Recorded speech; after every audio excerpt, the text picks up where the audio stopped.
ठीक, तो पहला टॉपिक है हमारा आसियान सहयोग को बढ़ावा देने में भारत की भूमिका। कोई बताना चाहेगा कि मतलब इसमें क्या भारत की भूमिका है, या फिर कह सकते हैं आसियान का वास्तव में महत्व क्यों है कि भारत उसमें अपनी भूमिका निभाए। तो जो भी बताना चाहता हो, जिसको पता हो बता सकते हैं। कोई बताना चाहेगा?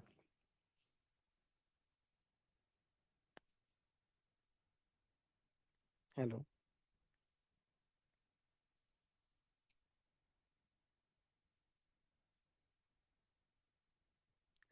जैसे अभी जी जी, कोई बोल रहा हेलो सर। है? जी, बोलिए बोलिए। सर उद्यान है जो मतलब एक दक्षिण पूर्व एशिया राष्ट्र संघ के मतलब लघु रूप है।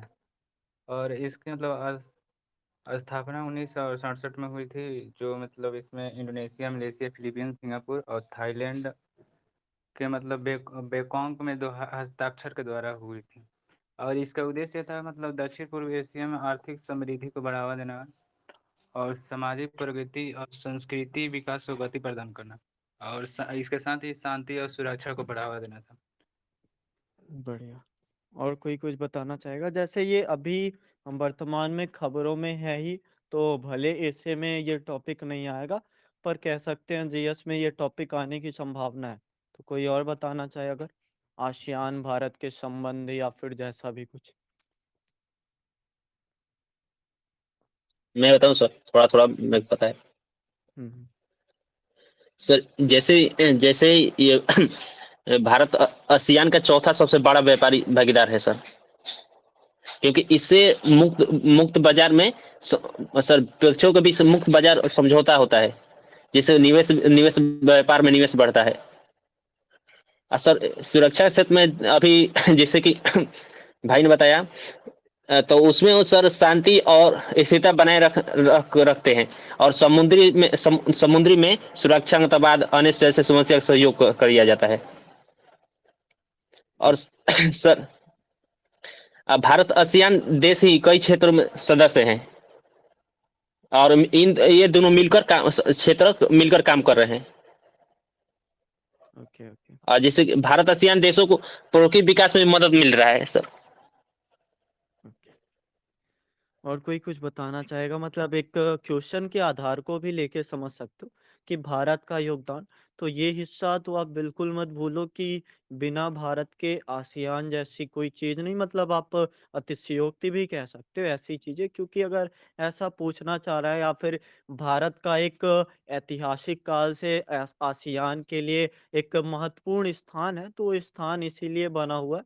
और शायद इसी कारण जब 2004 में अगर ऐसे आया, तो उससे पहले आप देख सकते हो एक तरह से ये काफी वार्ता में चल रहा था, और वर्तमान समय में भी वार्ता में आया। और जैसे दिल्ली वार्ता इसके लिए होती है, तो वैसे तो इस ऐसे में अगर मतलब उस दौर में हम लोग होते, तो इस लेखे ऐसे में एक ना तो वैसा कि हम कोई कविताएं डाल सकते थे, बस एक प्रवाह होता, प्रवाह ऐसा कि कभी कभी चेकर ये भी चेक करना चाहते हैं कि जो अगर फैक्चुअल चीज है, उस फैक्चुअल चीजों में भी आप प्रवाह ला पा रहे हो अपने बातों में, या फिर आपका जो एक निबंध है वो निबंध अटक सा गया है। तो और कुछ कोई आसियान बताना चाहे? जी सर। आसियान संघ भारत का नाता इतिहास में है जो गहराई पाता। रामायण, बुद्ध और संस्कृति की धारा सदियों से जुड़ा है ये जग सारा। तो आसियान के साथ भारत का संबंध प्राचीन समय से ही बहुत गहरा और मजबूत होते आ रहा है। सांस्कृतिक रूप से देखें तो भारत और इन देशों के बीच रामायण, महाभारत और बौद्ध धर्म की साझा विरासत है, जो आज ही जो आज भी इन रिश्तों को जीवंत बनाए हुए हैं। भारत ने अपनी एक्ट अम, एक्ट ईस्ट नीति एक्ट ईस्ट नीति जी के माध्यम से इन संबंधों को और अधिक गहरा बनाने का प्रयास किया। भारत और आसियान देशों के बीच व्यापार और निवेश लगातार बढ़ रहे हैं। फ्री ट्रेड एग्रीमेंट है, उसने इसे नई दिशा प्रदान की है। इसके साथ ही साथ भारत ने त्रिपक्षीय राजमार्ग और ईस्ट वेस्ट कॉरिडोर होता है जैसे प्रोजेक्ट के जरिए परिवहन और संपर्क को बेहतर बनाने का काम भी किया है। यह न केवल एक व्यापारिक संबंध को मजबूत करता है, बल्कि लोगों के बीच जुड़ाव को भी बढ़ावा देता है। सुरक्षा के क्षेत्र में भारत और आसियान के बीच सहयोग बढ़ रहा है। समुद्री सुरक्षा, आतंकवाद से निपटने और इंडो पैसिफिक क्षेत्र में शांति बनाए रखने के लिए दोनों एक साथ काम कर रहे हैं। भारत का उद्देश्य है कि यह क्षेत्र अब सबके लिए खुला हो और सबके लिए सुरक्षित हो। उसी तरह शिक्षा और संस्कृति के आदान-प्रदान में भी भारत ने अहम भूमिका निभाई है। छात्रवृत्ति, तकनीकी सहयोग, सांस्कृतिक कार्यक्रम, इन सब के ज़रिए भारत ने आसियान देशों के साथ और अपनी दोस्ती को और अधिक मजबूत कर दिया। इसके साथ ही साथ आपदाओं के समय मानवीय सहायता देकर भारत ने अपनी जिम्मेदारी और भी निभा दी है। हालाँकि देखें तो चीन का प्रभाव और व्यापारिक नीतियों में असहमति जैसी चुनौतियाँ वहाँ मौजूद होती हैं। फिर भी भारत और आसियान के रिश्ते लगातार बेहतर हो रहे हैं। भारत का उद्देश्य है कि इन संबंधों को और अधिक बढ़ाया जाए। इसके ज़रिए शांति का विकास किया जाए, आपसी समझ को बढ़ावा दिया जाए, जिससे यह साझेदारी और मजबूत हो सके। तो व्यापार की राहें प्रगति के पथ, मिलकर बनाएँ सफलता का रथ, इस तरह से कर सकते हैं। जी, जी। और आप लोगों को पता भी होगा कि दोस्त बनाना एक अच्छी बात है और दोस्ती तब मजबूत होती है जब दोनों दोस्त मतलब एक दूसरे की सहायता करें और वैसा ही है भारत और आसियान देशों के साथ। हाँ, जिसमें एक तरह से जैसा कि सर ने बताया कि ना सिर्फ कहें कि हम व्यापारिक गतिविधियां मतलब एक पूरा उद्देश्य देखा जाए तो आर्थिक रूप से सशक्त होने के लिए ही इसका कह सकते हैं कि जो सम्मेलन होते हैं या फिर इसके एक आधार को बनाया गया। लेकिन उसके साथ-साथ हमारे सांस्कृतिक पक्ष, कला के पक्ष या फिर जितने भी तरीके हैं, नवाचार हो गया, टेक्नोलॉजी हो गया या फिर वर्तमान में जो डिजिटल तरीके से एक चीज़ें आ रही हैं या फिर जो दूसरे होते हैं, जैसे कहा भी जाता है ना कि दुश्मन का दुश्मन दोस्त होता है, तो वैसी वाली बातें हो जाए। तो उन आधारों पर अगर इसको देखा जाए, तो सारी बातें आप इसको भी लय में लिख सकते हो, जैसा कि सर ने बताया भी। और वही चीज़ें हैं कि हम इतनी सारी बातें बता सकते हैं, कम से कम हमारे पास इतनी बातें हैं कि ये यहाँ तक हम पहुँच जाएँ कि एक सतत विकास लक्ष्य या फिर हमारा जो समावेशी विकास है या फिर विज़न 2047 है, वहाँ तक अगर हमें एक कम समय में पहुँचना है या फिर सुदृढ़ होते हुए पहुँचना है, तो आसियान में हमारी ज़रूरत और आसियान को हमारी ज़रूरत दोनों का मतलब एक मिला-जुला रूप होना चाहिए। और भारत मतलब आप ये भी बातें बता सकते हो कि नेबरहुड फर्स्ट पॉलिसी भारत की हमेशा से ही रही है और वो चाहता रहा है कि हम साथ-साथ विकास करें और सबका साथ सबका विकास वाली एक अवधारणा लेकर भारत का ना सिर्फ एक आर्थिक संबंध, तो आर्थिक संबंधों में आप कुछ बातें कर सकते हो, बता सकते हो कि आसियान आर्थिक मंत्री या फिर जो भी वार्ताएँ होती हैं, वो हमारी वार्ताएँ कितनी पुरानी एक कह सकते हैं कि व्यक्तिगत क्या कहते हैं, एक डिजिटल तौर पर 2003 या फिर उससे भी पहले जब आपको 1996 का पता हो, तो तब से चली आ रही है और वर्तमान में ये लगातार मजबूत होती जा रही है। एक परत दर परत हमारे जो संबंध है, वो संबंध बेहतर होते चले जा रहे हैं। और आसियान का नेतृत्व आप टॉपिक में फिर से आके देख सकते हो कि आसियान मतलब भारत का एक क्या सहयोग है। तो इसमें एक क्षेत्रीय वार्ता का होना या फिर जैसे दिल्ली वार्ता होती है डीडी, तो उसकी बातें आप बता के समझा सकते हो कि लगातार वो निरीक्षण करते रहते हैं, वार्ताएँ करते रहते हैं। हर साल सम्मेलन होता है। पहले एक्ट ईस्ट नीति थी, फिर उसके बाद एक नई नीति आई। तो ऐसा मतलब ना सिर्फ़ एक नेता बल्कि लगातार आसियान देशों में जो सम्मेलन में राष्ट्रीय अध्यक्ष होते हैं, वो लगातार ऐसी चीज़ों का एक विकास का क्रम या फिर विकास का आधार लिए रखते हैं। ऐसे है तो मतलब इतना तो डाटा वग़ैरह नहीं देना चाहिए, लेकिन फिर भी आप बता सकते हो कि 5 मिलियन अमेरिकी डॉलर लगभग ऐसा मतलब एक प्रौद्योगिकी विकास के लिए और वर्तमान समय में प्रौद्योगिकी से जुड़े विषय कितने सारे एक महत्वपूर्ण बने, उनकी बातें आप बता सकते हो। और भी आपको जो मतलब एक नीतिगत लक्ष्यों की बात अगर बतानी हो कि भारत और आसियान के बीच संपर्क संपर्क ऐसा कि भौतिक तौर पर, डिजिटल तौर पर या फिर व्यापार के तौर पर एक संगठन को मजबूत करने में ली। आप देखो टॉपिक की माँग भी यही है कि उस संगठन संगठन के लिए या फिर आसियान के लिए भारत का क्या योगदान है? तो एक संगठन को मजबूत करने के लिए और समुद्री क्षेत्र मेनली यही है कि समुद्री क्षेत्र का एक कह सकते हैं व्यावहारिक या फिर जो मार्ग है, उस मार्ग की बातें आप कर सकते हो।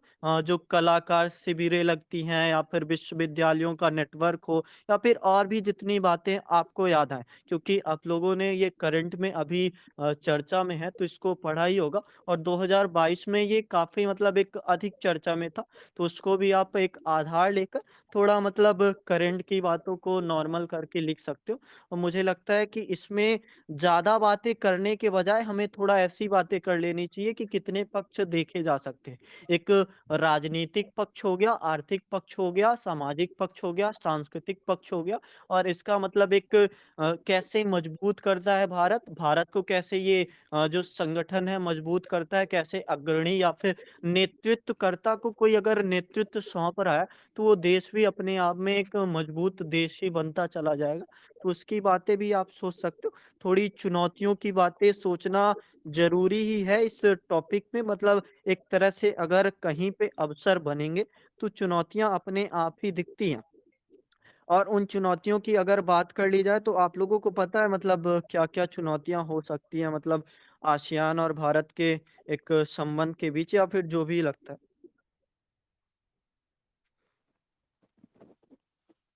हाँ, कोई बताना चाहेगा कुछ?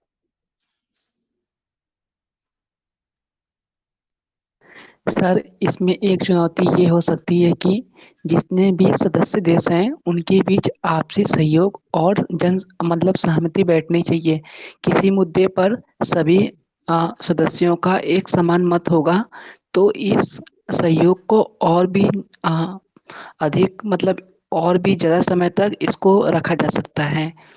अ, सभी सभी सदस्य एक-दूसरे का हर मुद्दे पर सहयोग करें। अगर ये मुद्दा रक्षा से संबंधित, चिकित्सा से संबंधित या किसी तकनीकी से संबंधित भी हो सकता है।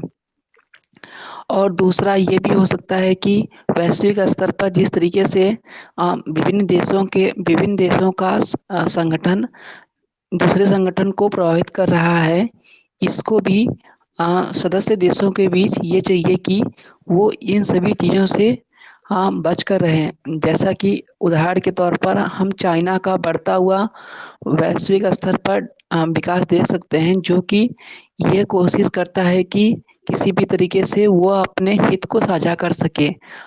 जिसके लिए वो अगर भारत के परिप्रेक्ष्य में बात करें तो भारत के पड़ोसी राष्ट्रों के साथ अपना वर्चस्व स्थापित करने के लिए उनको आर्थिक और विभिन्न प्रकार से सहयोग देने की कोशिश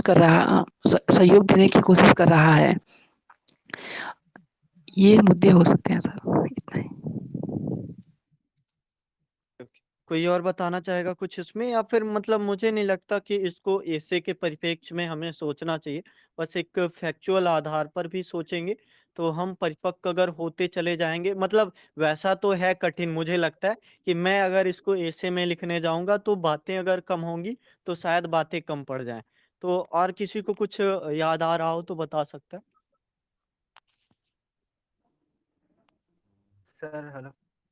जी, जी। चुनौतियां भी जैसे कम सर नहीं रहा। आसियान का आदर्श वाक्य ही है, one vision, one identity and one community. तो इसको मतलब सबके सदस्य देशों के साथ बनाकर चलने ही मतलब ज़्यादा ही सफल हो सकता है। बाकी सब मतलब बहुत सारी चुनौती आ सकती है अगर मतलब सदस्य के बीच मतलब सहयोग से एक दूसरे के सहयोग से परामर्श से ना चला जाए। Okay, okay. किसी को कुछ और पता हो तो बता सकता है। नेक्स्ट टॉपिक पे चलते हैं ना मतलब एक फैक्चुअल टॉपिक ही है इसकी मतलब ऐसे के आधार पर मुझे नहीं लगता एक वैसा तो है चैलेंजिंग विषय है मुझे भी लग रहा है कि अगर इस पे ही लिखना पड़े तो थोड़ी मुश्किलें होंगी प्रवाह लाने के लिए पर फिर भी अगर देखा जाए तो अब टॉपिक ऐसे नहीं पूछे जाते पिछले 10 सालों से आप चाहो तो एक वो आधार लेके या फिर पीवाईक्यू लेके देख सकते हो अब ऐसे क्वेश्चन नहीं आते सामने तो हम अगले टॉपिक पे चलते हैं हमारा अगला टॉपिक सर, हाँ, जी, जी। सर अगर उस वर्तमान परिस्थिति को मद्देनजर देखें तो उन्होंने आसियान से रिलेटेड क्वेश्चन पूछा है।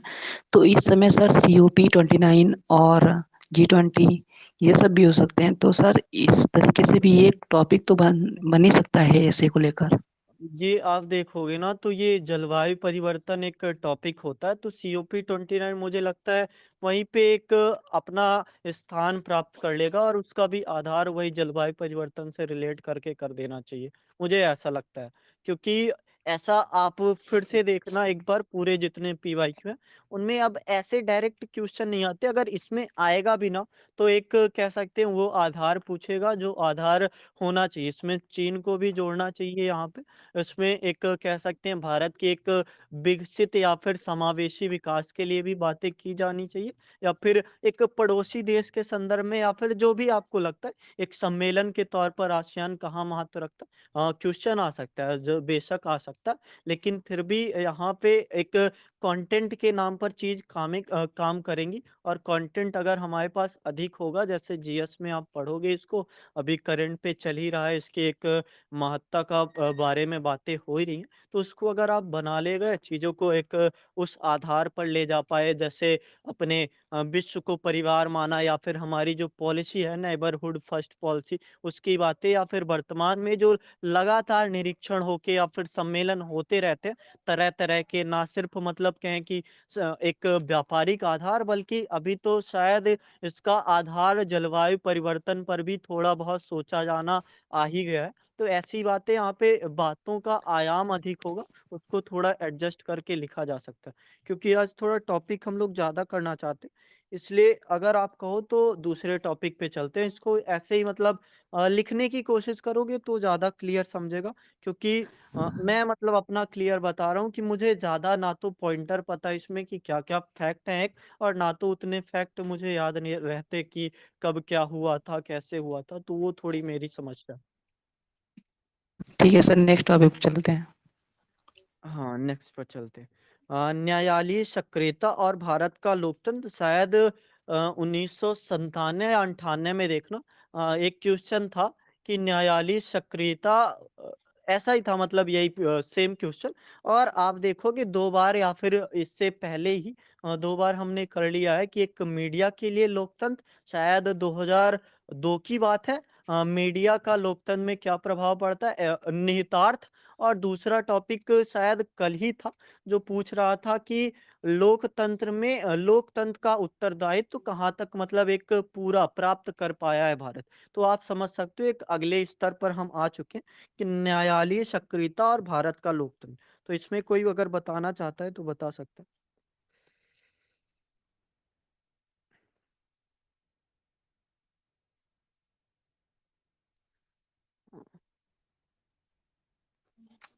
Hello sir. जी जी। सर जैसे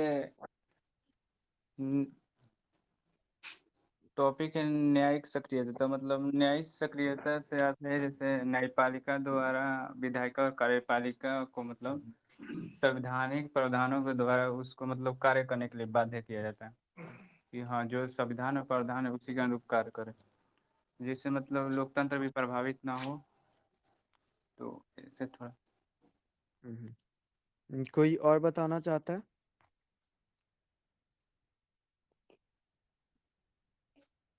कोशिश करिए, ये तो टॉपिक मतलब एक सामान्य सा, जैसे आप देखोगे ना, एक तो आप लोकतंत्र समझो, लोकतंत्र का वास्तविक उद्देश्य क्या होता है, और उस उद्देश्य को प्राप्त करने के लिए जो न्यायालयीय सक्रियता है वो कहाँ तक एक रामबाण की तरह यूज की जाती है। दोनों को आप अगर समझोगे कि एक उसकी मदद करता है, ये उसकी मदद करता है, तो ऐसा आप समझ सकते हो। जैसे हमारे अधिकार जो हैं उनको ही केवल समझ सकते हो आप कि हमारे अधिकारों का संरक्षण अगर न्यायालय करता है, तो कैसे मतलब लोकतंत्र का संरक्षण न्यायालय को हम मान सकते हैं। ऐसी जो भी बातें आप सोच पाओ तो बताने का प्रयास कर सकते हैं।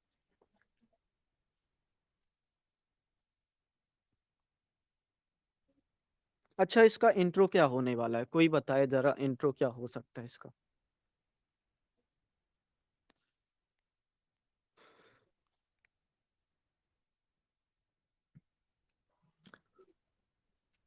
इंट्रो तो इस तरह कर सकते हैं कि न्यायालयीय सक्रियता पॉलिटी से जोड़ करके न्यायालयीय सक्रियता भारतीय लोकतंत्र का एक अहम हिस्सा है जो संविधान की रक्षा और नागरिकों के अधिकारों के लिए उनको सुरक्षित रखने में मदद करता है। जब विधायिका और नहीं कार्यपालिका सर, ये अपने तो मतलब हम्म, जब विधायिका ये और न्यायिक सक्रियता के संविधान में प्रावधान नहीं है, तो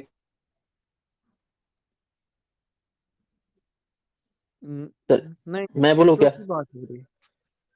सर ये ऐसा हो सकता है कि न्यायालयिक सक्रियता का अर्थ होता है न्यायालयों द्वारा अपने प्रारंभिक दायरे से आगे बढ़कर सामाजिक, आर्थिक, राजनीतिक मुद्दों पर सक्रिय भूमिका निभाना। हाँ, भारत ये में तो ऐसे हमको देखो, अभी हम लोग क्या कर रहे हैं, यही दिक्कत होती है ना, अगर फैक्चुअल टॉपिक हो फिर आगे हम थोड़े भी एक कह सकते हैं ऐसे के लिए लिखने पे जाएंगे, थोड़ी दिक्कतें होंगी।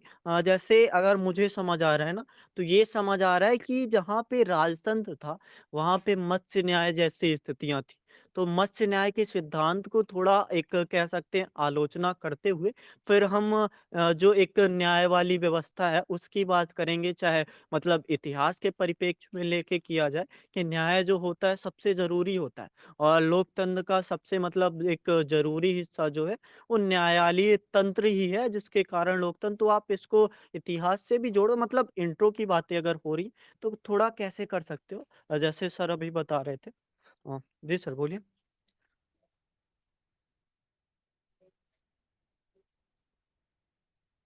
अ, हो गया सभी का बोलना। जी जी। आप ही भास्कर सर बोल रहे थे, बोलिए। बोल रहा हूँ।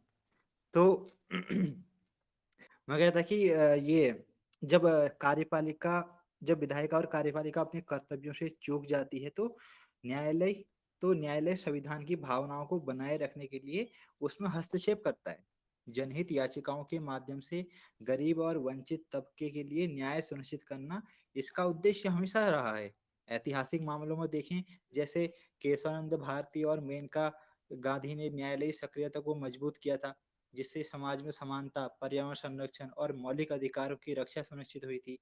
लेकिन यह भी ध्यान रखना जरूरी है कि न्यायालय अपनी सीमाओं में रहकर ही काम करें, ताकि विधायिका और कार्यपालिका के अधिकारों में अनावश्यक हस्तक्षेप ना हो। तो न्यायालय सक्रियता लोकतंत्र को मजबूत करती है, लेकिन इसका संतुलित उपयोग ही इसे प्रभावी और टिकाऊ बनाए रखता है। तो भारतीय लोकतंत्र एक ऐसा वृक्ष है जिसकी जड़ें संविधान की गहराई में फैली हुई हैं और शाखाएं विधायिका और कार्यपालिका और न्यायपालिका के संतुलन से पुष्पित होती हैं। लेकिन जब यह संतुलन डगमगाने लगता है, तब जब विधायिका और कार्यपालिका अपने कर्तव्यों से विमुख हो जाती हैं, तब न्यायपालिका अपनी सक्रियता से इस लोकतांत्रिक वृक्ष को सहारा देती है। इसे ही न्यायालयी सक्रियता कहा जाता है। यह भारतीय लोकतंत्र का वह पहलू है जो संविधान की भावनाओं को बनाए रखता है और एक आम नागरिक और अधिकारों की रक्षा के लिए मजबूत प्रहरी के रूप में उभरता है। और इतिहास के तौर पर अगर हम देखें, अ, इतिहास में हम देख सकते हैं कि 1970 के दशक में जब आपातकाल के समय मौलिक अधिकार पर संकट आ गया था, उस दौरान न्यायपालिका ने कमजोर वर्गों की उनके लिए आवाज उठाई और नागरिक स्वतंत्रता की रक्षा करने का बीड़ा उठाया था। यही सक्रियता उस समय के साथ ऐतिहासिक फैसलों में दिखती आई है, जिन्होंने लोकतंत्र को नई दिशा दी। तो भारत का न्यायिक इतिहास न केवल विवाद समाधान साक्षी रहा है, बल्कि संविधान की गरिमा और लोकतंत्र को भी आत्मा का संरक्षक बना रहा है। न्यायालयी सक्रियता का यह ऐतिहासिक आधार जो केशवानंद भारती में है, चाहे 1972-70 में है, वो आज भी प्रासंगिक है और यही आवश्यक भी है आज भी। तो इस तरह से परिचय कर सकते हैं। हाँ। हाँ, तो आप लोग जैसे चीजें समझ रहे हो एक तरह से, कल आप पिछले दिन वाला एक टॉपिक याद करो, जब हम लोग बात कर रहे थे लोकतंत्र में मीडिया का एक क्या दायित्व होता है या फिर क्या निहितार्थ होना चाहिए, तब हमने काफ़ी कुछ चीज़ें बातें की थी और उसमें एक बात ये भी होती है अगर लोकतंत्र है, तो उस लोकतंत्र में न्याय का महत्व होना चाहिए। तो आप ये भी सोच सकते हो मतलब जो टॉपिक की डिमांड है, उस टॉपिक की डिमांड में पिछले वाले टॉपिक से थोड़ा मीडिया हटा के आप एक न्यायतंत्र या फिर न्यायपालिका की बातें सोच सकते हो। एक उसका सक्रिय होना या फिर कहें कि अगर वो असक्रिय है या फिर अति सक्रिय है, तो एक तरह से कैसे? जैसे आप समझो न्यायपालिका मेनली क्या करती है? न्यायपालिका का मेनली काम यही है कि तुम जो कार्य हो रहा है, चाहे वो कार्यपालिका द्वारा हो या फिर विधायिका द्वारा हो, उसके कार्यों का निरीक्षण करना कि कैसी चीज़ें व्यवस्थित चल रही है या फिर नहीं। लोकतंत्र जो है, लोकतंत्र क्या राजतंत्र बन गया या फिर किसी एक का तंत्र एकात्मक शासन प्रणाली चालू हो गई? तो ऐसी व्यवस्थाएँ बिना न्याय के न्याय का मतलब सिर्फ़ ये नहीं कि उस आधार पर आप सोचने जाओ चीज़ों को कि कैसी चीज़ें मतलब ना सिर्फ़ हमें समझ आ रही हैं, बल्कि एक सामान्य सा आधार ऐसा कि लोकतंत्र अगर स्थापित करना है मतलब दोनों की बातें पूछना चाह रहा है। एक तो ये कि न्यायिक जो सक्रियता है, उसकी बातें और दूसरी बातें लोकतंत्र। तो अगर दोनों को एडजस्ट करना है या फिर दोनों को हमें प्रश्न बनाकर चलना है, तो हमारे प्रश्न तो पहला तो ये होगा कि हम प्रस्तावना को किन आधारों पर रखेंगे और प्रस्तावना का आधार मतलब एक ऐसा ही होना चाहिए, चाहे आप इतिहास से तो थोड़ा रिलेट करके जाओ कि जो एक होती थी प्रणाली या फिर तंत्र होता था, तो उसका राजतंत्र होना बस यही है कि न्याय की एक शासन प्रणाली आप जैसे भरतेंद्र हरिश्चंद्र का नाटक याद करो, अंधेर नगरी चौपट राजा टके शेर भाजी टके शेर खाजा। आप सोच सकते हो उसमें केवल राजा का न्याय प्रणाली तंत्र चल रहा था, जिसमें एक राजा के हिसाब से जो चलेगा वही चलेगा। लेकिन अगर वहाँ पे लोकतंत्र चलता तो वहाँ पे न्याय की व्यवस्था एक सुपीरियर तौर पे चलती या फिर कहे कि न्याय की व्यवस्था के लिए एक नियम कानून या फिर ढांचे तैयार होते। तो आप इंट्रो में कुछ भी ऐसी बातें शुरू कर सकते हो जो मतलब उस लेवल तक या फिर उस स्तर पर आपको पहुँचाने का प्रयास करे जो चीज़ों को मतलब जस्टिफाई करे कि कैसे ये चीज़ें जो हैं सवाल तो नॉर्मल सा है, लेकिन उस सवाल में मतलब आप यही करते हो ना कि जो भी टॉपिक है सामने, उस टॉपिक में हम अगर ऐसे लिख रहे हैं, तो लास्टली हमारा शीर्षक निकल के आए, तो वो टॉपिक ही निकल के आए। और जब आप उसको लिखोगे तो ये नहीं कि शीर्षक के आधार पर हमारा टॉपिक बन रहा है, जैसे मोस्टली ये होता है, मैं देखता हूँ एसे की कॉपियाँ, वहाँ पे शीर्षक के आधार पर पूरा एसे बनता है। जबकि एसे के आधार पर अगर हमारा शीर्षक बनेगा, तो उसमें हमें थोड़ा साधना होगा, एक चीज़ों को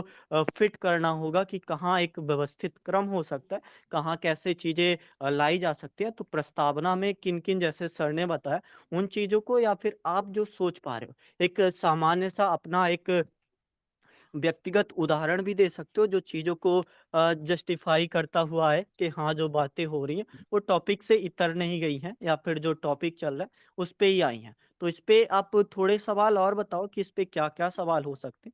एक ये कि अगर न्याय नहीं हुआ, तो क्या लोकतंत्र मर जाएगा? या फिर लोकतंत्र में अगर न्याय है ही नहीं, तो वो लोकतंत्र उसका नाम ही नहीं होना चाहिए। जो भी बातें आप सोच पाओ, एक प्रश्न बनाओ, उस पर हम लोग सॉल्व करते हैं। कुछ मतलब सवाल के जवाब अगर करेंगे तो हो जाएगा।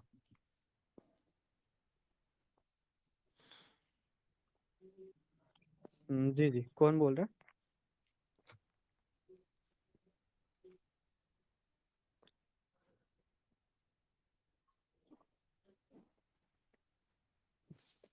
है? कोई कुछ बोल रहा है क्या?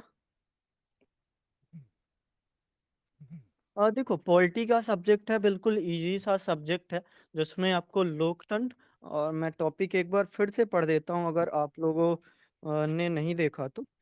न्यायालयीय सक्रियता और भारत का लोकतंत्र। तो केवल मतलब भारत के लोकतंत्र और न्याय मतलब एक आधार भी आप चाहो तो बता सकते हो कि ये अवधारणा कहाँ से आई। ना केवल लोकतंत्र की अवधारणा बल्कि न्याय या फिर न्यायालय की अवधारणा। तो उसका भी संदर्भ लेके शुरू कर सकते हो या फिर जो भी बातें करना चाहो तो बता सकते हो। Hello sir. जी, जी। सर आज तो टॉपिक नंबर 3 को मिला है ना ज्यादा वोट, तो आप तो जिसको ज्यादा वोट मिलता है उस पे डिस्कस करते हो ना। बस अगले टॉपिक पे आ ही रहे हैं। बस एक यही कि हमने किए तो सारे टॉपिक है। आप अगर देखो तीसरा टॉपिक भी किया हुआ ही है। पिछले दिन ही या फिर 2-3 दिन हमने महिलाओं पर बातें की थी। तो बस उसका यही है कि अब सारे टॉपिक पे थोड़ा-थोड़ा बातें कर लेते। किसी दिन अगर अच्छा टॉपिक लगा, जैसे आज तो मैंने 7 टॉपिक दिए हैं, तो उस पे भी थोड़ी बातें होंगी। अभी आप इस टॉपिक पे जल्दी से जो भी आपको आ रहा है दिमाग पे बता सकते हो। हम्म, मेरा थर्ड टॉपिक मतलब रेडी करके आए थे, मुझे लगा कि ये ओके, ओके। आप बस उस हम हिसाब जस्ट से आगे चलते हैं ना, बढ़ते हैं। ज्यादा वोट। ओके, हुँ, हुँ। ठीक है। कोई कुछ और बताना चाहेगा इसमें? कौन सा सब टॉपिक पे? मैं उधर चला गया था। हाँ। अरे! टॉपिक नंबर 2 है न्यायालयीय सक्रियता और भारत का लोकतंत्र। तो अब एक सामान्य सा आधार है कि इनमें किन-किन पक्षों पर बातें की जानी चाहिए, जिससे हमारा इसे सॉलिड बने। केवल वो राजनीतिक बन के ना रह जाए, बल्कि एक कह सकते हैं कि ऐसे का पूरा स्वरूप हम ऐसे तय करेंगे, जैसे आप देख भी सकते हो ना, जैसे इंदिरा गांधी बनाम एक जो केस आता है, उसमें यही है ना कि अब लोकतंत्र से बड़ा प्रधानमंत्री भी नहीं है और लोकतंत्र से बड़ा प्रधानमंत्री इसलिए नहीं है क्योंकि न्यायिक सक्रियता है। तो वर्तमान समय में अगर देखो एक मैं बातें बताता हूँ जस्ट समझना। एक तो ये हुआ है कि न्याय की जो मूर्ति हुई है उसका थोड़ा मतलब एक संपादित किया गया है। दूसरी बात ये कि अभी एक रील्स चल रहा था जिसमें न्यायमूर्ति और प्रधानमंत्री मतलब एक न्यायपालिका और जो हमारी कार्यपालिका दोनों मतलब शामिल या फिर किसी समारोह या फिर उत्सव में मिले। तो ये टॉपिक थोड़ा ज़रूरी मैंने करंट में भी देखा है कि अगर ये दोनों पक्ष मिलते हैं आपस में, तो इसका क्या परिणाम हो सकता है? और परिणाम का संदर्भ यही है कि दुष्परिणाम वाले भाव में वो देखना चाहता है। तो अगर वर्तमान समय में ये संदर्भ थोड़ा आ रहा है, तो इस पे हमें बातें ज़रूर करनी चाहिए अगर ये हमारा पुराना टॉपिक है तो। सर मैसेज देखिए ना, उदाहरण मैंने मैसेज दिए में हैं कुछ, तो वो ऐड कर जी, जी। सकते हैं क्या? आप पढ़ोगे इसको? पढ़िए ज़रा। सर, न्यायालय सक्रियता का सर नुकसान ये हो सकता है क्या कि न्यायालयों की अधिक सक्रियता के से कार्यपालिका और विधेयकता कमजोर हो सकती है? वो अति सक्रियता में आएगा ना, तो उसके भी उदाहरण देने हैं कि जो होता है अति का भला ना बरसना वाली बातें, तो वो अति सक्रियता में जो बातें कर रहे हो, तो ये बातें भी की जानी चाहिए, ज़रूर है। और एक असक्रिय होना इसकी भी बातें की जानी चाहिए। बीच में सक्रियता जो होता है एक कह सकते हैं आइडल रूप होता है, जिसमें अगर आप अपने काम नहीं कर रहे हो, तो वो काम कराए जाएँगे और लोकतंत्र की जो एक इमारत है, उस इमारत को लगातार वैसा ही बना रहने दिया जाएगा। तो दोनों ये सब भी बातें कर सकते हैं। जी, जी। ये भी सर हो सकता है न्यायपालिका का अधिक हस्तक्षेप लोकतंत्र सिद्धांत का उल्लंघन हो सकता है ना सर? जी, बिल्कुल। न्यायपालिका का बिल्कुल। अधिक हस्तक्षेप। ऐसे विचार हेलो। को बिखरे बिखरे बताओगे तो कहीं ना कहीं फिट हो ही जाएंगे। उनको एक एक लाइन बाय लाइन में उसको ऐड करो ना, तब जाके लगेगा कि हाँ ऐड हो पा रहा है। जी, जैसे इन्होंने लिखा मैं पढ़ता हूँ, आप लोग सुनना शायद कुछ उदाहरण आपके दिमाग में आए। जैसे लिखा है, न्यायिक सक्रियता के उदाहरण। मंडल आयोग के मामले में भारत के सर्वोच्च न्यायालय ने मंडल आयोग की सिफारिशों को लागू करने के लिए सरकार को निर्देश दिया। शाह बानो मामले में सर्वोच्च न्यायालय ने मुस्लिम महिलाओं के अधिकारों की रक्षा के लिए एक महत्वपूर्ण निर्णय दिया। देख सकते हो इसमें लोकतंत्र। जसोदरा मामले में सर्वोच्च न्यायालय ने सरकार को निर्देश दिया कि वह जसोदरा मामले में न्यायिक जांच कराए। वोडाफोन मामले में सर्वोच्च न्यायालय ने वोडाफोन कंपनी को करों का भुगतान करने के लिए निर्देश किया। आधार कार्ड मामले में सर्वोच्च न्यायालय ने आधार कार्ड की अनिवार्यता को चुनौती देने वाली याचिकाओं पर सुनवाई की। इन चीजों को या फिर और भी जितने आपके पास उदाहरण है, एक सक्रियता के उदाहरण या फिर अभी जो एक जनहित याचिका आती है, उसकी बातें आपको अगर ज़रा-सा भी समझ आती हैं कि उसने लोकतंत्र को मजबूत किया है। लोकतंत्र का अगर उद्देश्य है कि जनता का शासन, तो अगर जनता का शासन कराने में न्यायपालिका एक मददगार साबित हो रही, तो टॉपिक भी बस वही सा है कि लोकतंत्र और बीच में और लगा है, तो बस वही पूछना चाह रहे हैं। जैसे सर ने लिखा है, लोकतंत्र की असली ताकत न्यायपालिका की स्वतंत्रता में है, क्योंकि न्यायपालिका ही समाज में हर वर्ग को समान अधिकार दिलाने में मदद करती है। इन्होंने लिखा, भारत एक लोकतांत्रिक देश है जहां न्यायालय का सक्रिय होना अर्थात मजबूत होना देश में रहने वाले लोगों में भारतीय संविधान के प्रति दृढ़ विश्वास बनाए रखता है। भारतीय न्यायालय ने समय आने पर यह सिद्ध भी किया है और अपनी सक्रियता को दिखाया है तथा लोगों में संविधान और भारतीय लोकतंत्र के प्रति विश्वास को मजबूत किया है।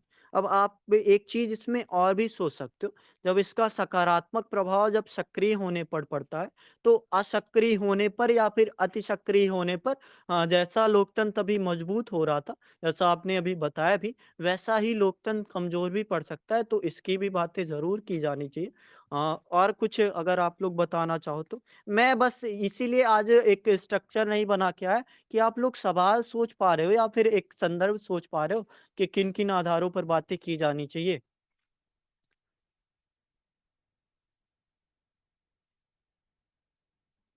वर्तमान समय में न्यायाधीशों का राजनीति की तरफ झुकाव लोगों के बीच न्यायालय की निष्पक्षता पर सवाल उठा रहा है ऐसा।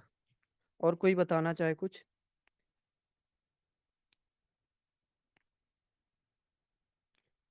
टॉपिक आप लोगों को बिखरा बिखरा लग रहा है ना, बिल्कुल ऐसा कि चीजें नहीं संभल पा रही हैं। बस वही चीज़ें आप सोच सकते हो कि हमने 18 दिन ऐसे काम किया, फिर भी वो काम अधूरा रह गया, तो उसमें हमें थोड़ा एक मेहनत की ज़रूरत है। तो आप थोड़ा सोचो, टाइम लगाकर सोचो या फिर जैसा भी सोचो, या फिर आगे भी हम टॉपिक पे बढ़ सकते हैं, ऐसी बातें नहीं हैं। आप किसी की कोटेशन सोच सकते हो या फिर एक न्याय वाली कोई कविता हो आपके पास जो बता रही हो पूरी तरीके से कि अगर जो चाहिए तुम्हें या फिर अगर तुम चाहते हो तुम होना, तो तुम्हें पहली तो स्वतंत्रता चाहिए और स्वतंत्रता के लिए न्याय का होना सबसे ज़रूरी है। जैसे आप समझो कि एक सामान्य सी लोकोक्ति है कि चोर जो ताला होता है ना, वो चोरी से बचाने के लिए नहीं, तुम्हारी ईमानदारी को बरकरार रखने के लिए होता है। तो उसकी बातें भी आप सोच सकते हो। एक सामान्य सा वाक्यांश भी आपके एक पैराग्राफ को लिखने में मदद कर सकता है। तो एक छोटी-सी बातें भी आप सोच सकते हो।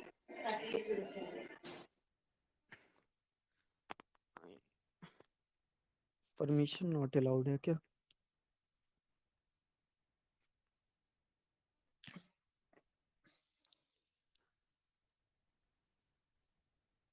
कोई कुछ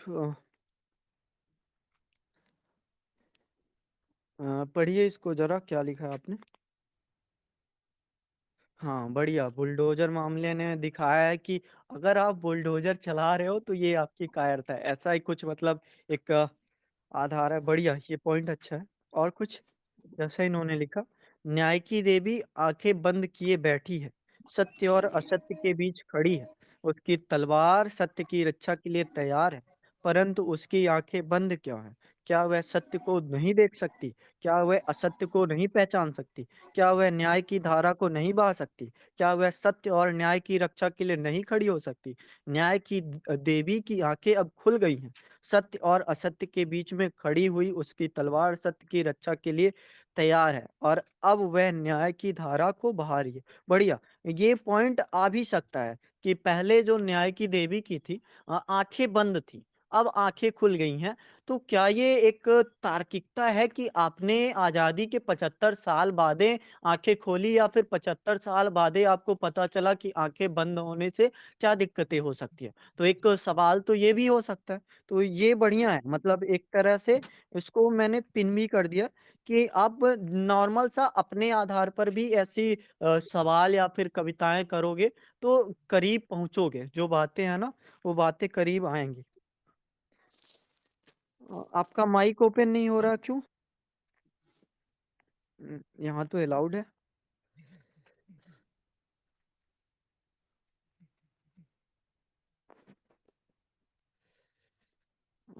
और कोई कुछ बोलना चाहता है या फिर अगले टॉपिक पे चलें? सर नेक्स्ट टॉपिक पे चलिए। ओके, तो अगला टॉपिक हमारा एक सामान्य सा है। इस पे आप लोग शायद सवाल भी बहुत करोगे और जवाब भी बहुत दोगे। महिला मुक्ति किस ओर?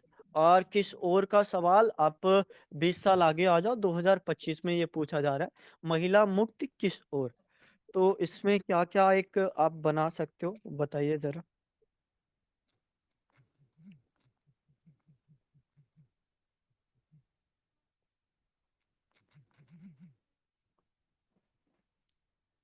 कोई बोलना चाहता है?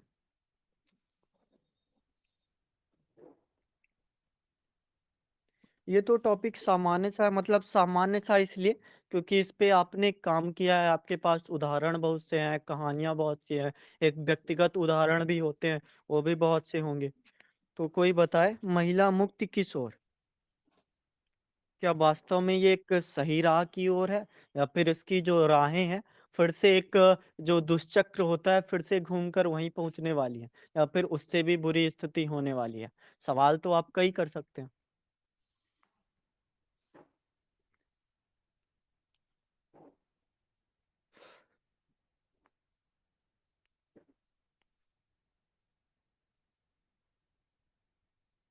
बस एक मौन। हेलो। जी जी। सर, इसको ऐसे बता सकते हैं क्या कि कई देशों में महिलाओं को अब पुरुषों के बराबर के कानून अधिकार प्राप्त है। इसमें मतदान का अधिकार, संपत्ति का अधिकार, तलाक का अधिकार भी शामिल है। और कुछ? थोड़ा एडजस्ट करिए, जैसे अगर अभी शुरुआत हुई टॉपिक की तो टॉपिक में आप प्रस्तावना से शुरू करिए ना, क्योंकि हम इतने सारे टॉपिकों को लेकर चल रहे हैं। तो बार बार मैं नहीं बताऊंगा कि प्रस्तावना पहले बताओ, या फिर जो एक किस ओर का सवाल है तो पहले जवाब भी किस ओर का ही हो। ये भी सर कोई हो और सकता है क्या बताना ऐसे? चाहते हैं? जी जी मैं बताइए। बोलूं सर? हम्म। महिला मुक्ति का समय सदियों से पुराना है। आज भी दुनिया के कई हिस्सों में महिलाएं समानता अधिकारों के लिए लड़ रही है। हालांकि कुछ दशकों में इस आंदोलन ने काफी प्रगति की है।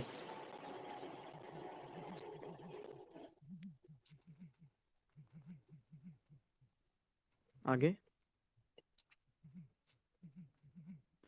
सर हम। इसको जैसे एक शिक्षा में। जी जी बोले बोलिए। सर क्या? वेट। शिक्षा में जैसे महिलाओं की शिक्षा पर जोर दिया जा रहा है, जिससे उन्हें रोजगार के अधिक अवसर मिल रहे हैं। और शिक्षा में महिलाएं आज आज देखने को मिल रही कि हर क्षेत्र में महिलाएं शिक्षा के आधार पर पुरुषों की तुलना में अधिक शिक्षित हो रही है। और सामाजिक क्षेत्र में ठीक है। सर देखें तो। हाँ ठीक है, बातें अच्छी हैं, लेकिन मैं अभी भी बातें करना चाहता हूँ इंट्रोडक्शन की। इंट्रोडक्शन ऐसा कि एक वर्ड अगर है, सर मतलब ठीक है, चार वर्ड सामने है, तो एक वर्ड उसमें है मुक्ति का वर्ड। तो मुक्ति के वर्ड को क्यों छोड़ रहे हो कि पहले आप जकड़े हुए थे। और अगर कोई एक पराधीन है, पराधीन सपने सुख नाही, तो वो छोड़ देना उसको कैसे मतलब मुक्ति होगा? तो कोई और बोलना चाहे अगर तो बोले। सर मैं इसे एक कविता से स्टार्ट कर सकते क्या? कि मैं एक प्रतीक हूँ महिला मुक्ति का, मैं एक आवाज हूँ नारी शक्ति का, मैं अपने सपनों को पूरा करना चाहती हूँ, मैं अपने लक्ष्यों को प्राप्त करना चाहती हूँ। मैं एक नारी हूँ, मैं एक शक्ति हूँ, मेरी आवाज सुनो, मेरी बात सुनो। मैं अपने अधिकारों के लिए लड़ूंगी, मैं अपनी स्वतंत्रता के लिए लड़ूंगी। बढ़िया। कोई और?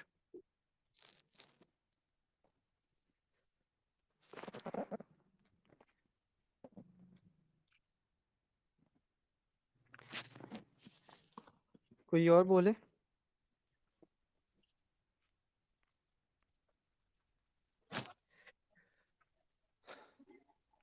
क्या बात, 18 दिन हो गए? 18 दिन हो गए, अभी तक कोई बोल नहीं रहा है। वही तो है शायद ये जो मुक्ति की ओर सवाल है, तो अभी मुक्ति उतनी मिल नहीं पाई है शायद। आप हेलो बोल सर। सकते हो, कोई दिक्कत नहीं। जी जी बोलिए।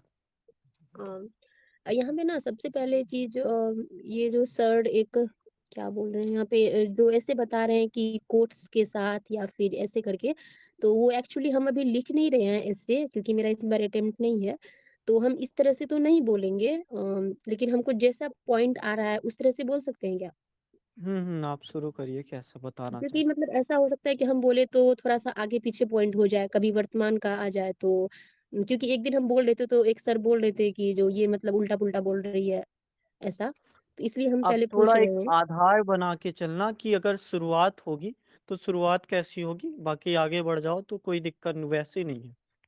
तो शुरुआत तो वो कोर्स से है, तो कोर्स तो मुझे नहीं आता अभी। बिना तो बिना मैंने कोर्स के भी शुरुआतें की जा सकती है। आप ये भी बता सकते हो कि ये मुक्ति हमें तब मिली है जब हमारे आवाज़ को भी जकड़ लिया गया था। आवाज़ को भी बाँध दिया गया था, ना सिर्फ़ एक पतली रस्सी से, आवाज़ को बाँधा गया था जंजीरों से। वो जंजीरें इतनी मोटी थी कि उसने हमारी आवाज़ अभी भी छीन रखी है। वो हमारी आवाज़ अब भी नहीं निकलने दे। आप ऐसे नॉर्मल सा भी शुरू कर सकते हो, थोड़ा एक भावुकता वाला, एक रोचकता वाला, जो समझ आए कि हाँ, टॉपिक शुरू हो गया, थोड़ा पढ़ने में रोचक लगे, बस वही। Okay sir. सो यहाँ पे तो मतलब फर्स्ट में तो सर बताए हैं कि कोट्स या फिर ऐसे करके कविता करके कुछ है, तो मतलब वो जो मुझे आ नहीं रहा है, तो गूगल से तो हम कॉपी नहीं करेंगे, तो इसलिए मतलब समझ जाइए कि पहले कोट्स लिखना है, ठीक है? अब हुँ, हम हुँ। बताते हैं, मुझे जितना आ रहा है। इसमें ये है कि महिला मुक्ति का सबसे पहले तो हमें ये समझना है कि महिला मुक्ति का अर्थ क्या है? मतलब जो बात हो रही है कि महिला मुक्ति किस ओर है, इस तरह से। तो सबसे पहले हमें ये जानना है कि महिला मुक्ति का अर्थ क्या है? मतलब क्या है उसका? तो महिला मुक्ति का अर्थ ये होता है कि जो पुरुष के जो मानव की मतलब पुरुष मानस की जो विकृति या सोच है, उस चीज़ से उनको मुक्त करना। और ना सिर्फ पुरुष साथ में जितनी भी मतलब सोसाइटी की जो भी रूढ़िवादी जो एक मतलब मैं नहीं बोल सकते कि पौराणिक जो कुछ एक ऐसे माना हुआ है रिजिड जिसको बोलते हैं सोच, उससे मुक्त करना उसको, ठीक है? तो जैसे कि आप भी उस दिन बता रहे थे कि यहाँ पे पुरुष वर्सेस महिला नहीं करना है, बल्कि इस तरह से बताना है, तो मैं उसी तरह से बता रही हूँ। तो यहाँ पे ये चीज़ है कि महिलाओं को जो है हर हर चीज़ से मतलब उस बंदिशों से उसको मुक्त करना। जैसे यहाँ पे ये चीज़ बोल सकते हैं कि महिलाओं को जैसे कि शिक्षा का अधिकार है।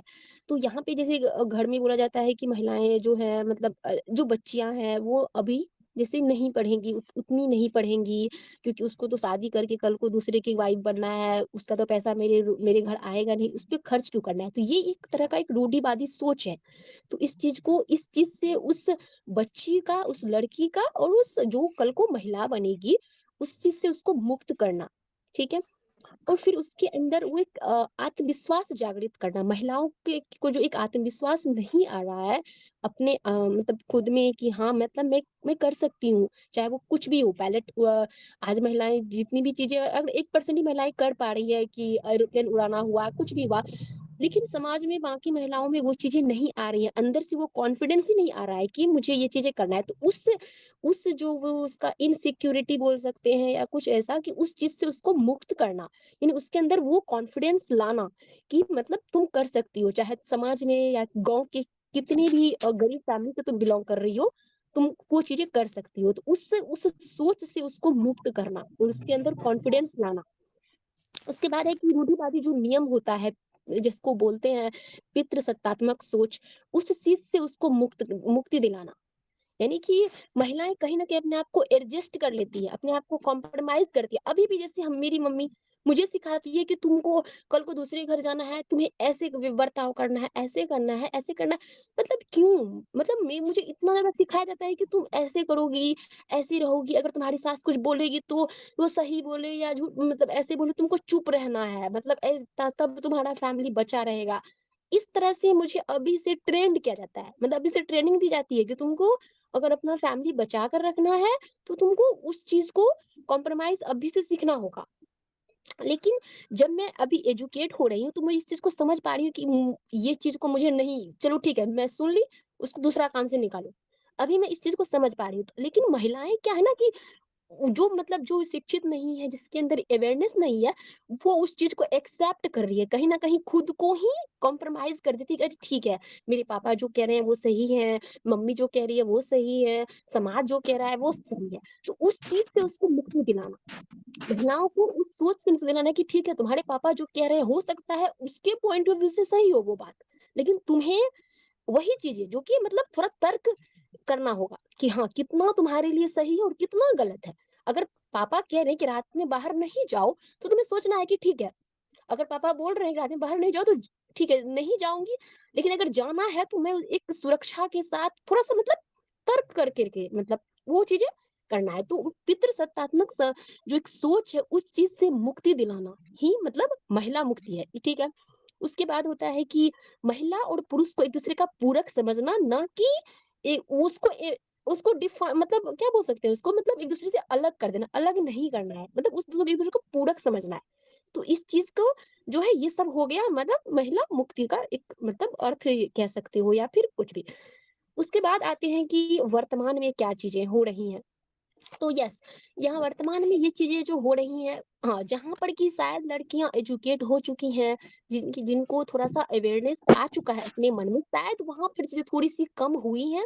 लेकिन अभी भी बहुत सी जैसे हम अपने मतलब ग्रामीण क्षेत्र में भी देखते हैं, अपने आस-पास देखते हैं, लड़कियाँ अभी भी वो चीज़ें नहीं समझ पा रही हैं। वो उसको नहीं आ रहा है कि ये मतलब जब तुम्हें गाँव में स्कूल है, तो जा कर के पढ़ाई करो। तुम क्यों कह रही हो कि ना मम्मी हम खाना ही बनाएँगे, हमको खाना बनाना नहीं अच्छा लगता है, क्यों? तो वो चीज़ें भी हम अपने आस-पास अभी वर्तमान में देख रहे हैं कि वो चीज़ें ऐसी हो रही हैं, जहाँ पर कि वो चीज़ें बदलने की आवश्यकता है।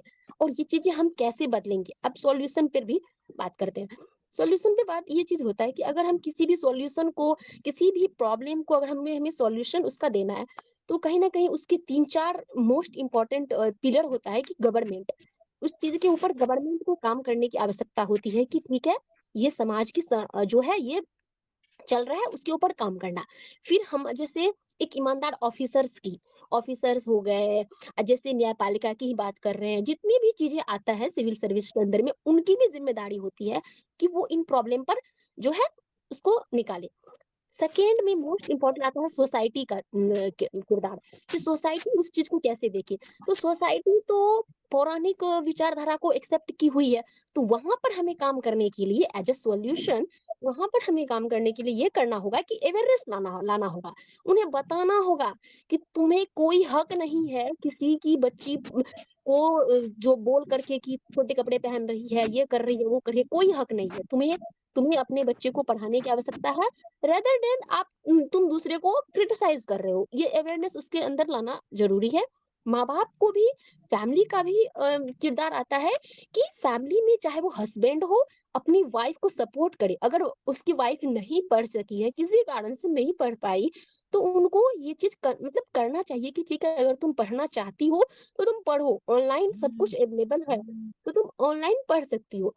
ये चीज़ हस्बैंड का भी आता है, फादर का आता है, सन का, मतलब ये कह सकते हैं एक अवेयरनेस लाना होगा एक फैमिली मेंबर में। और लास्ट जो कि हर ऐसे में ये पॉइंट कहीं न कहीं छूट जाता है, हम देखते भी हैं, बाकी मेंबर्स भी लिखते हैं ऐसे, ये पॉइंट वो छोड़ते हैं कि आप महिला मुक्तिकरण की जो बात कर रहे थे, महिलाओं के अंदर भी तो वो चीज़ें होनी चाहिए ना कि मुझे आगे बढ़ना है। वो भी तो वो पॉइंट भी तो डालो।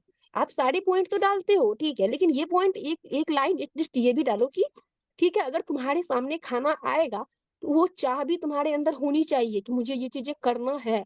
जब तक तुम्हारे अंदर वो चाह नहीं होगी, चाहे गवर्नमेंट कितनी भी पॉलिसीज़ ला के दे दे, चाहे सोसाइटी तुम्हें सपोर्ट भी कर दे और फैमिली मेंबर भी सपोर्ट कर दे, लेकिन फिर भी तुम नहीं आगे बढ़ोगे क्योंकि तुम्हारे मन में है वही इंस्टाग्राम की रील्स, वो ये सब चीज़ें।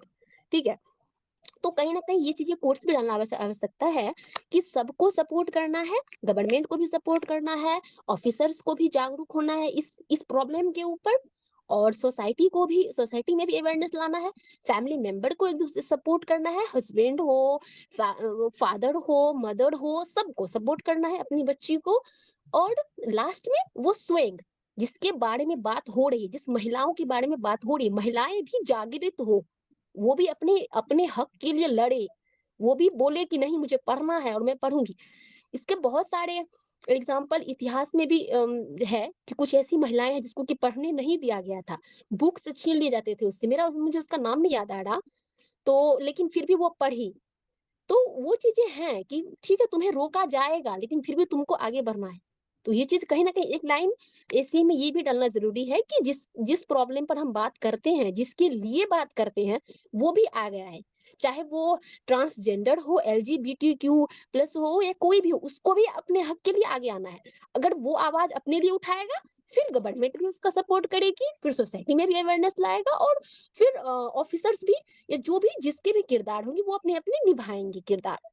ठीक है? तो सर तो मेरा यही है कि इस चारों पिलर जो गवर्नमेंट है, वो भी अपना किरदार अच्छे से निभाए, पॉलिसीज़ हो, जैसे भी हो, महिला मुक्तिकरण के ऊपर जितने भी काम हो वो चीज़ें करे उसके बाद एज ए सिविल सर्वेंट हमें जितनी चीजें मिलेंगी, हमें जितना पावर मिलेगा उस चीज को करने का, हम भी अपना किरदार अच्छे से निभाए और सोसाइटी में अवेयरनेस लाए, सोसाइटी भी अपनी थोड़ी सी जागृत हो उस चीज से, फैमिली मेंबर्स भी जागृत होंगी और वो इंसान भी जिसके बारे में बात हो रहा है वो भी उसके ऊपर आएगा आगे कि नहीं मुझे पढ़ना है, मैं नहीं काम करूंगी, मुझे पढ़ना है, पढ़ना मेरे लिए इंपॉर्टेंट है।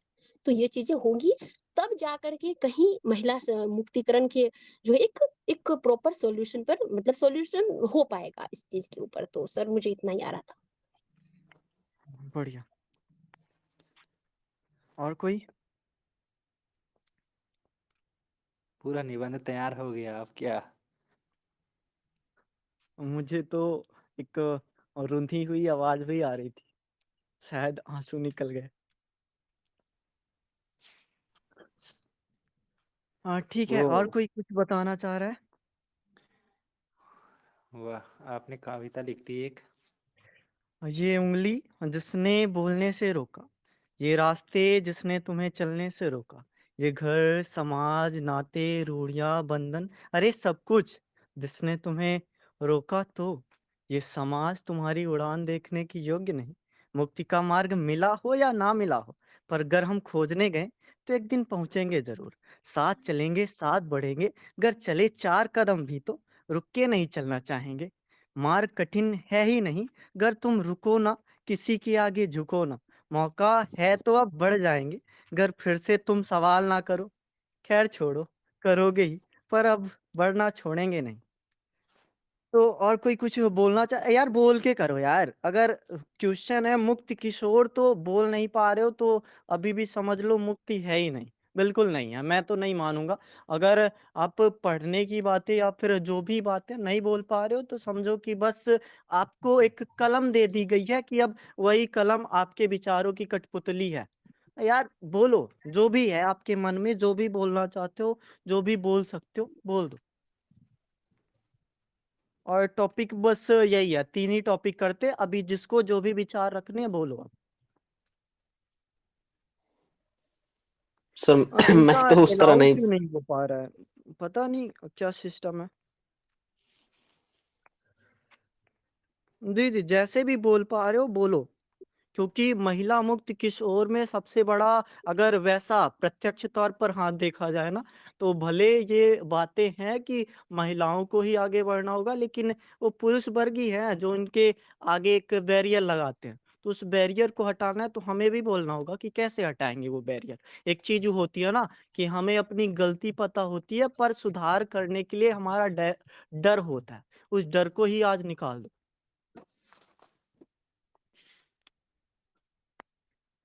बोलिए बोलिए। Hello sir. बोलिए। सर महिलाओं का मुक्ति से आशय सिर्फ मतलब पितृसत्तात्मक मतलब मुक्ति से नहीं है, और इस क्षेत्र से भी है, जैसे शिक्षा के क्षेत्र में, और वर्तमान में देखें तो मतलब दहेज प्रथा दहेज प्रथा एक बड़ी समस्या है, जिससे उससे भी मुक्ति मुक्ति पाना जरूरी है।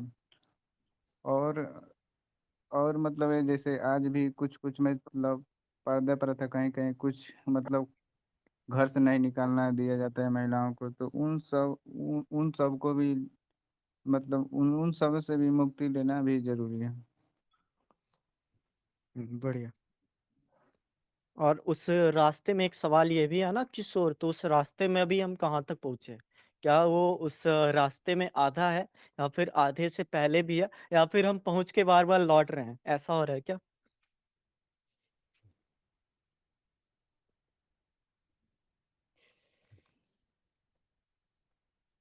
कोई और कुछ बोलना चाहता है, या फिर मैं एक बार आप लोगों के क्या क्या लिखा है पढ़ूं एक बार? मैं तो अ, सर बोलना चाहता हूँ, लेकिन पूरे अच्छे से नहीं जैसा बोल पाता हूँ, इसलिए नहीं बोल रहा हूँ। जैसा भी बोल पाओ अभी बोलिए आप। मैं बोलना चाहता हूँ सर, बोलो बोलो। जैसे हेलो सर। जैसे हम्म। गर्ल्स लोग हैं, बाहर पढ़ना चाहती हैं, ठीक है। हम्म। और खुद उनकी मम्मी बोल देती हैं कि तुमको बाहर नहीं जाना है, तुमको जो करना है घर पे पढ़ो। लेकिन जब वो लड़की बाहर नहीं जाएगी, बाहर की दुनिया नहीं देखेगी, तो कैसे समझेगी दुनिया कैसी है, और चीज़ जो करना चाहती है वो कैसे करेगी बताइए? घर पे रह के वो अवेलेबल कर पाएगी वो? हम्म, ये आपका सवाल है या फिर सवाल पे ही नहीं सवाल है आपका? नहीं सर, जो भी हो, लेकिन मैं इतना अच्छे से मतलब बोल नहीं पाया हूँ बस। हाँ, बढ़िया है, अच्छा है।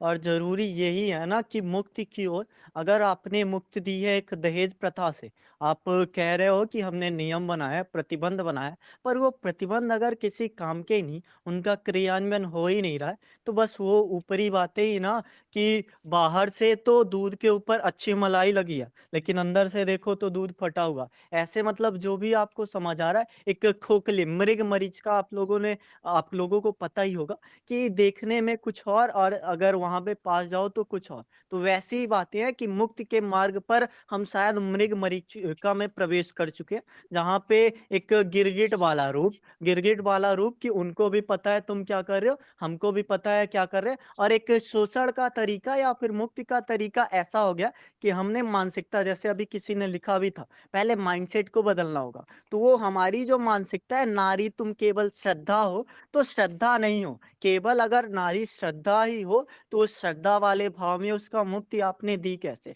अगर आप मतलब एक जयशंकर प्रसाद पर आलोचना नहीं कर रहा, ये ऐसी मानसिकता ही है कि नारी को केवल वात्सल्य का रूप, केवल ममता का रूप माना जाता है। अगर आप खुद तय कर रहे हो, आपका ये व्यक्तिगत मत है, तो ये व्यक्तिगत मत ही एक कह सकते हैं सैद्धांतिक तो हो नहीं सकता।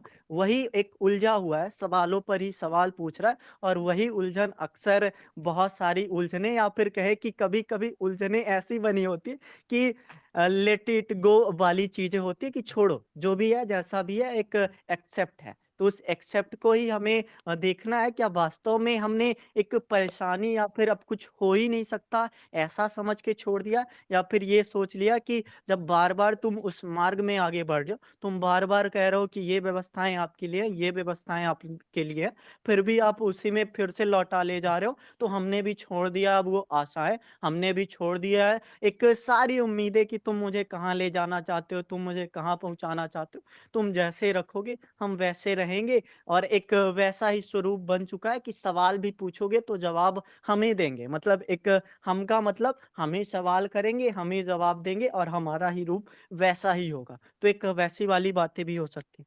और कोई एक कुछ कविता बोलना चाहे? एक मैं जी कहता हूँ। जी। हम्म। उड़ान भरने को तैयार है वह, अपने हक को पहचानने को तैयार है वह, हर बंधन को तोड़कर अपने सपनों को साकार करने को तैयार है वह। शिक्षा हो या काम का अधिकार, अब न रुकेगा उसका जज्बा न उसका प्यार। समानता की राह पर कदम बढ़ा रही है वह नारी, अब दुनिया को अपना बना रही है। रोड़ियां जो थी अब टूटने लगी, उसकी मेहनत से परंपराएं ढलने लगी। हर चुनौती से जूझते हुए वह अपनी मुक्ति की ओर बढ़ती जली जा रही है। नारी की शक्ति उसकी पहचान है, उसकी मुक्ति ही समाज की जान है। जब वह उठेगी सभी उठेंगे, महिला मुक्ति की राह पर हम सब बढ़ेंगे। हो हम्म। गया।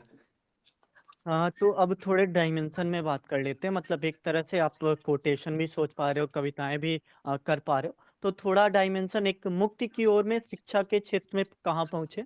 तो अगर डाटा, चलो ठीक है नहीं भी लिखना है, तो एक डाटा का परिप्रेक्ष्य आना चाहिए कि जो चीजें हैं, कि हम अगर बराबरी, चलो ठीक है आपने मतलब एक शिक्षा अभियान किया है जिसमें सर्व शिक्षा अभियान है, तो सर्व शिक्षा अभियान में हम कहाँ पर हैं? अगर देखा जाए तो विद्यालयी शिक्षा में महिलाएं एक कह सकते हैं कि प्रदर्शन के स्तर पर आगे हैं, लेकिन उनको विद्यालय के आगे या फिर जो एक विश्वविद्यालय का स्तर, वहां पे उनका जो एक कह सकते हैं उनकी जो साइकिल है, साइकिल उनको क्यों दी गई, मतलब एक साइकिल का संदर्भ यही कि वो पिछले ही पद्धतियों में कि अब यहीं तक जो शिक्षा होती है उनका यहीं तक, या फिर उसको भी प्रोत्साहित करने के लिए हमें गांव की बेटी जैसी योजनाएं या फिर कहें कि स्कॉलरशिप योजनाएं चलानी पड़ रही हैं।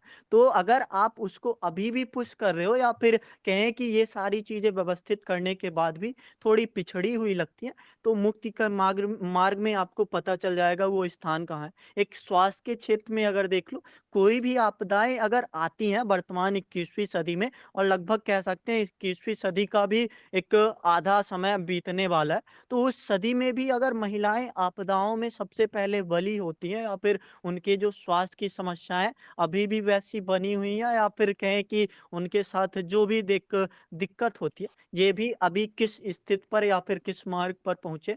और आप जैसे एक टेक्नोलॉजी का क्षेत्र हो गया, जैसे अभी किसी ने बताया, अभी केवल 1% ही है जो बेहतर मतलब एक स्थिति में है, जिसके नाम को हम बार बार ऐसे में यूज करते हैं और कह देते हैं हाँ आज के युग की नारी। तो क्या 1% से आज के युग की नारी हो जाएगी? या फिर हमारा अगर अनुपात देखोगे तो महिलाएं 1020 और उसमें मतलब पुरुष 1000, उस अनुपात में अगर इतना कम है, और हम अक्सर कहते हैं कि 27% बढ़ जाएगा अगर एक समान महिला रोजगार में अगर समान रूप से शामिल हो जाए, तो हमारी जीडीपी या फिर हमारी जो विकास दर है 27% बढ़ जाएगी। तो अगर ऐसी चीजें अभी भी हैं, तो ये सवाल सोचो 20 साल पहले का था, मतलब 2004 का है, तो उसके बावजूद भी जब सवाल पूछा जा रहा है, उसके दशक आगे हम निकल गए, तो भी हमारी स्थिति ऐसी है, तो किस ओर पूछना क्या एक स्वाभाविक बात है।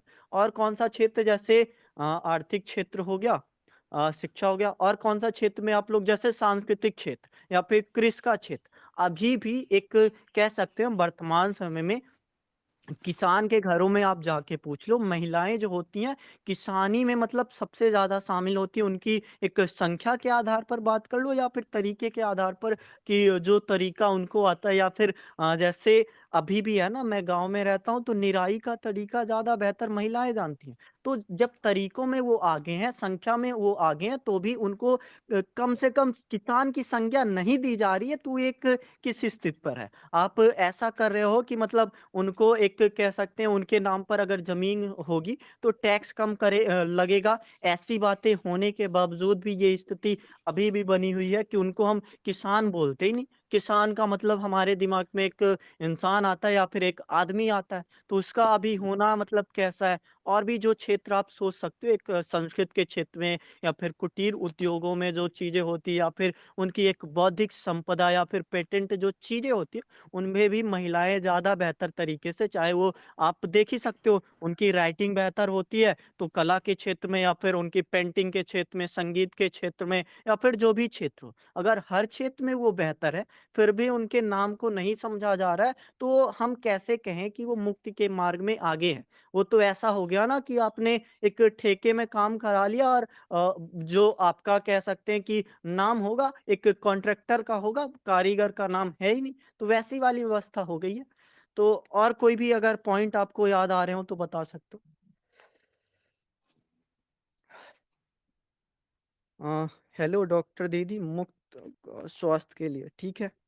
तो आगे तो बढ़ रहे हैं, मैं यही कह रहा हूँ, आगे तो बढ़ रहे हैं, लेकिन उन आगे में भी क्या ऐसा हो रहा है बार बार कि हम आगे बढ़ के फिर लौट जा रहे हैं, या फिर एक आपदाएं कोई सी भी आई उसको पीछे, जैसे अभी अगर डेटा आप लोग देखोगे, कोविड के बाद ऐसा हुआ है कि स्वास्थ्य के क्षेत्र में अब महिलाओं की स्थिति फिर से खराब हो गई है। शिक्षा के क्षेत्र में महिलाएं जैसे पहले विकास कर रही थी, अब 2019 या फिर 21 के बाद वो स्थिति फिर से पीछे आ गई है। तो ऐसा चीजें क्यों, मतलब एक आपदा का आ जाना क्या महिलाओं के लिए मुक्ति उनसे छीन ले रहा है? या फिर जो एक दिमाग में चला था कि जो भी कुछ हो मतलब बचा कुचा, या फिर एक कह सकते हैं लास्ट में जो आता है, लास्ट में इनकी स्थिति है, तो क्या अभी भी ऐसा है? तो फिर ये सवाल मतलब वैसा ही है, एक उलझा हुआ। ये ये भी सर कारण हो सकता है कि महिलाएं 10th के बाद, मैक्सिमम महिलाएं 10th के बाद यहाँ पर गाँव में नहीं पढ़ती है, मान के चले सर, क्योंकि उनको पढ़ने के लिए अनुमति नहीं दी जाती है। ऐसा हो सकता है, क्योंकि वो सोचते हैं कि और शहर में लड़कियां पढ़ने जाएगी तो क्या क्या हो जाएगा।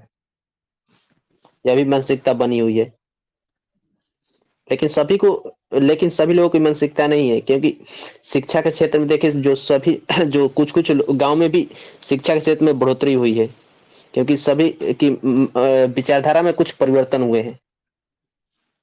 Okay okay. और और कोई सर कुछ जैसे जैसे बताना हाई चाहे? स्कूल यूनिवर्सिटी में जैसे जैसे सर जाते हैं, तो लड़कियों की संख्या में कमी देखी जा सकती है। हाँ, ये भी कह सकते हैं। और सर यह भी देखा गया है कि रोजगार के क्षेत्र में महिलाओं और पुरुषों को तुलना की जाती है, लेकिन महिलाओं की जो पेमेंट होती है कहीं कहीं कम दी जाती है। यह भी हाँ समानता का ये देखिए, इनका एक अच्छा सवाल है कि जैसे अगर टॉपिक से थोड़ा फिर से रिलेट करें, कि मुक्ति के लिए तो बातें कर रहे हैं, तो उससे पहले ये बातें कर ली जाए कि ये बंधन आखिर लगा कब? तो देखो इन्होंने क्या पूछा, सर महिलाओं की स्थिति प्राचीन काल में तो ठीक थी, जैसे मोहनजोदाड़ो, हड़प्पा कालीन परिवार मातृसत्तात्मक थे। फिर ये कब हुआ, क्यों प्रारंभ हुआ? मतलब आप सोच सकते हो ना कि जो एक स्थिति है, जैसे एक सवाल भी अभी यूपीएससी ने जीएस 1 में ही पूछा था कि जो ऋग्वैदिक काल था और उत्तर ऋग्वैदिक काल था, दोनों में क्या अंतर है? तो उसमें यही अंतर है कि ऋग्वैदिक जो काल था, इसमें महिलाओं की स्थिति बेहतर थी, और जैसे ही उत्तर वैदिक काल में ये प्रवेश होता है, तो उसमें एक कह सकते हैं गतिविधियाँ बढ़ जाती हैं, और जब गतिविधियाँ बढ़ जाती हैं तो अक्सर ये होता है कि चीज़ें मतलब जो एक हासिल कर सकता है ना, उस हासिल करने में जिसने मतलब एक अपने बाहुबल से या फिर कहें कि एक धूर्तता से हासिल कर लिया, या फिर हमारी जो मानसिकता, अभी किसी ने बोला भी था, माइंडसेट की दिक्कत है। तो वही चीज़ है कि माइंडसेट को ऐसे निर्धारित कर दिया कि वो ऋग्वैदिक काल से खराब होते चले आए हैं, और उस खराब का ना किसी ने मतलब सुधार के लिए कोशिश तो की, पर वो कोशिश शायद अब भी अधूरी ऐसी बनी हुई है, जिसके कारण ये सवाल अभी भी हमें डिस्कस करने में इतना मजा आ रहा है। बाकी जो 2 सवाल थे, उन सवालों की प्रासंगिकता इतनी इसलिए नहीं थी क्योंकि वो सवाल अब पीछे छूट गए हैं। लेकिन ये सवाल अगर हमें अभी भी मजा आ रहा है, अभी भी हमारे पास कोटेशन दिमाग में चल रहे हैं, तो बस उसका सेम सा उत्तर है कि ये सवाल अभी भी महत्व रखते हैं। और कोई कुछ पूछना चाहता है?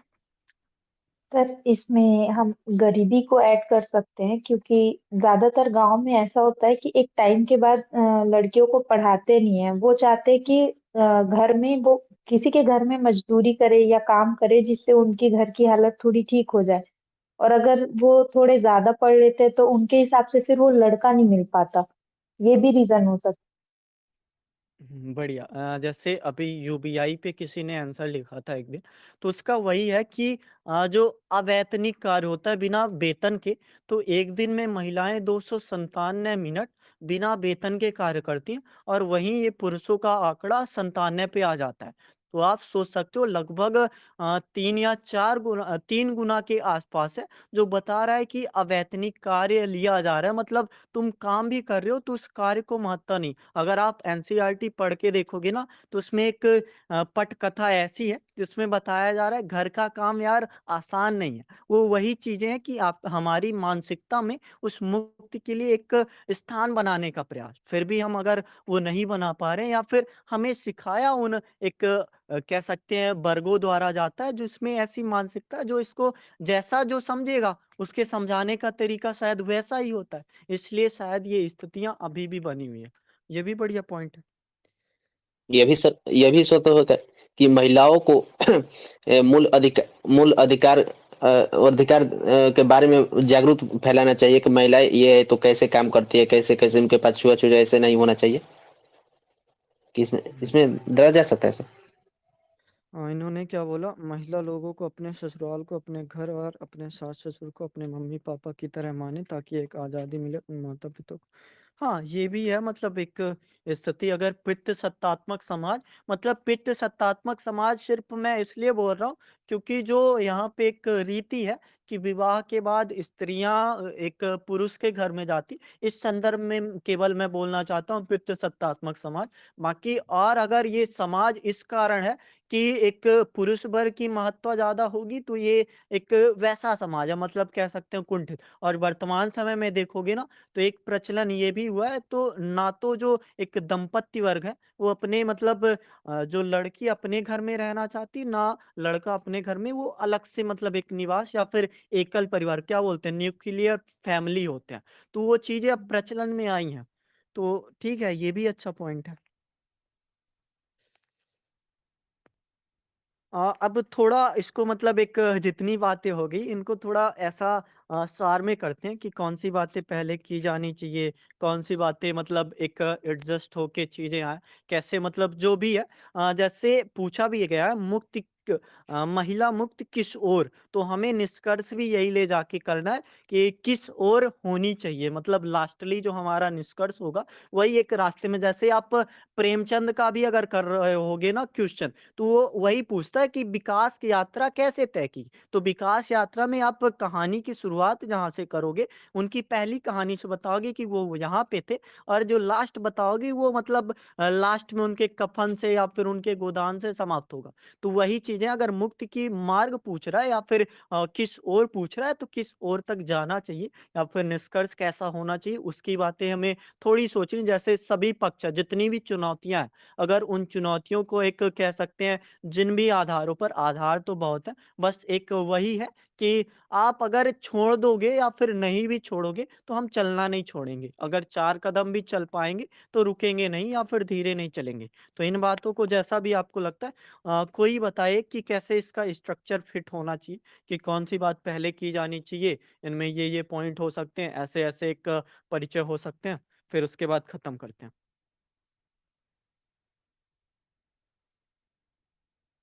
सर पहले ये कर सकते हैं कि महिला मुक्ति क्या है? तो उसकी परिभाषा से बता सकते हैं कि सामाजिक तो रूढ़ियों से महिला मुक्ति केवल एक विचार नहीं है, बल्कि एक ऐसा आंदोलन है जो महिलाओं को उनके अस्तित्व, आत्मनिर्भरता और अधिकारों के लिए लड़ने का मंच प्रदान कर रहा है। यह एक ऐसी प्रक्रिया है जो उन्हें सामाजिक, आर्थिक, सांस्कृतिक ये सारे बंधनों से मुक्त करने का प्रयास करती है, जो पितृसत्तात्मक संरचना के कारण सदियों से उनकी स्वतंत्रता, समानता को दबाए आए हैं। अब भारतीय समाज में महिलाओं की मुक्ति का इतिहास अगर देखें वैदिक काल से लेकर आधुनिक युग तक, तो प्राचीन काल में महिलाएं विद्या और विचारों की वाहक थी। जैसे गार्गी और मैत्री जैसे उदाहरण बताते हैं कि उस समय महिलाएं शिक्षा और चिंतन के क्षेत्र में पुरुषों के साथ कंधे से कंधा मिलाकर चलती थी। परंतु मध्यकाल में आते-आते महिलाओं की स्थिति में गिरावट आ गई। सती प्रथा, बाल विवाह, पर्दा प्रथा, ये सारी कुप्रथाओं ने उन्हें समाज के हाशिए पर पूरी तरह धकेल दिया था। और उसी तरह आधुनिक काल में महिलाएं मुक्ति के लिए कई प्रकार के महिला मुक्ति के लिए कई प्रकार के प्रयास किए गए थे, जो इस दिशा में एक नई क्रांति लाई। सावित्रीबाई फुले ने न केवल महिलाओं के लिए शिक्षा का द्वार खोला था, बल्कि समाज में व्याप्त रूढ़ियों को चुनौती दी। भारतीय स्वतंत्रता संग्राम में भी महिलाओं की भूमिका ने स्पष्ट कर दिया था कि अ, न केवल अपने अधिकारों के मतलब न केवल अपने अधिकारों के लिए उन्होंने संघर्ष किया, बल्कि देश की स्वतंत्रता के लिए भी वो संघर्ष करते थे। रानी लक्ष्मीबाई, सरोजिनी नायडू, कस्तूरबा गांधी, ये सारे इन सब के प्रयास ही इस बात का प्रमाण है कि महिलाएं हर क्षेत्र में अग्रणी भूमिका निभा सकती हैं। आज वर्तमान समय में देखें तो महिला मुक्ति का संघर्ष एक नए मोड़ पर है। महिलाएं शिक्षा, विज्ञान, राजनीति, कला इन सब क्षेत्रों में प्रगति कर रही है। जैसे अरुणिमा सिन्हा जिन्होंने माउंट एवरेस्ट पर चढ़ाई की, कल्पना चावला जो अंतरिक्ष में उड़ान भरी थी। ऐसे उदाहरण होते हैं जो महिलाओं की असीम क्षमता को दिखाने के लिए काफी हैं। लेकिन इन उपलब्धियों के बावजूद भी समाज में असमानता की जड़ें और भी गहरी होती जा रही हैं। महिला मुक्ति का अर्थ केवल कानूनी अधिकार प्रदान करना नहीं है, बल्कि एक ऐसा वातावरण प्रदान करना है, एक ऐसा वातावरण तैयार करना है, जो महिलाएं बिना किसी भय और भेदभाव के स्वतंत्र रूप से अपने निर्णय को ले सकें। यह मुक्ति न केवल उनकी स्वतंत्रता को सुनिश्चित करती है, बल्कि पूरे समाज को प्रगति की ओर ले जाएगी। जैसे महात्मा गांधी ने कहा भी था कि किसी भी समाज का वास्तविक विकास तभी हो सकता है जब उसकी महिलाएं स्वतंत्र और सशक्त हो। तो महिला मुक्ति का सफर तो जारी है। यह केवल महिलाओं का नहीं है, बल्कि पूरे समाज का संघर्ष है। जब हर महिला का समान अवसर, समान अधिकार, समान सम्मान मिलेगा, तभी हम एक ऐसे समाज का निर्माण कर पाएंगे जो न्याय, स्वतंत्रता और समानता के आदर्शों पर खड़ा होगा। तो इस तरह से मैंने इसको इस समेट के रख दिया। बाकी देख लो अपना। हाँ, कोई और भी बताना चाहता है कैसे हो सकता है? जैसे मैं नॉर्मल सी चीज़ें बता देता हूँ क्या-क्या मैं सोच पा रहा हूँ। जैसे इन्होंने अभी एक क्वेश्चन किया, वो क्वेश्चन का आधार ही है कि पहले बात तो मुक्त की ओर मतलब महिला मुक्ति किस ओर? तो सबसे पहले सवाल तो मेरा यही है कि ये महिला को एक पराधीन बनाना ये कहाँ से शुरू हुआ? मतलब एक ऐतिहासिक आधार ऐसा हुआ ही क्यों?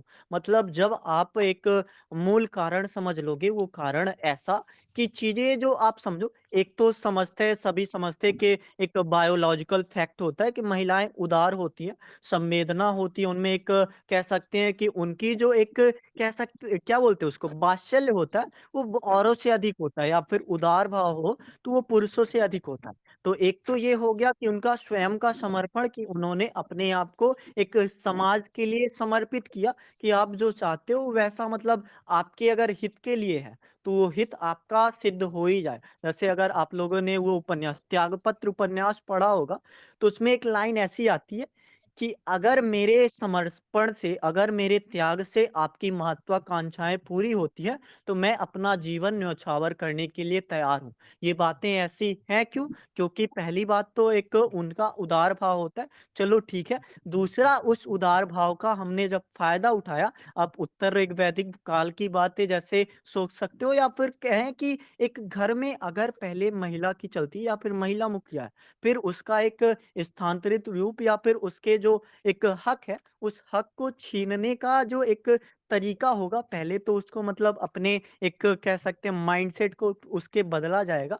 और जब मतलब एक ऐसी स्थिति आ जाएगी कि आप अब हट सकते हो या फिर चलो सिंहासन खाली करो वाली बातें आएँगी, तो वहाँ से वो स्थिति बराबर पहले था, और उस बराबर से ज़रा भी आप झुकाव करोगे, जैसे आपने अगर पंजा लड़ाया होगा, पंजा में अगर आप बराबरी में हो और ज़रा-सा भी आपने अगर ढील दी, तो आपका हाथ लड़ने वाला है टेबल पर। तो वैसे ही बातें आप समझ सकते हो, एक तो उनका उदार भाव, और दूसरा उस उदार भाव पे हमारी एक पहले से ही निगाहें थी कि ये कमज़ोर है। एक बौद्धिक तौर पर कमज़ोर नहीं, लेकिन हृदय के स्तर पर ये कमज़ोर है, जिसके कारण कमज़ोर नहीं कह सकते, एक दुर्लभ रूप होता है ना, तो उस दुर्लभ रूप के कारण, और फिर इसके बाद वही सारी बातें कि ये मुक्ति की ओर हम कैसे-कैसे आगे बढ़े, और एक कैसा अभी वर्तमान की स्थिति जा रही है, और जो क्वेश्चन की डिमांड भी है कि किस ओर पहुँच पाएँ, तो हर वर्ग दिखाना है। स्वास्थ्य का हो गया, शिक्षा का हो गया,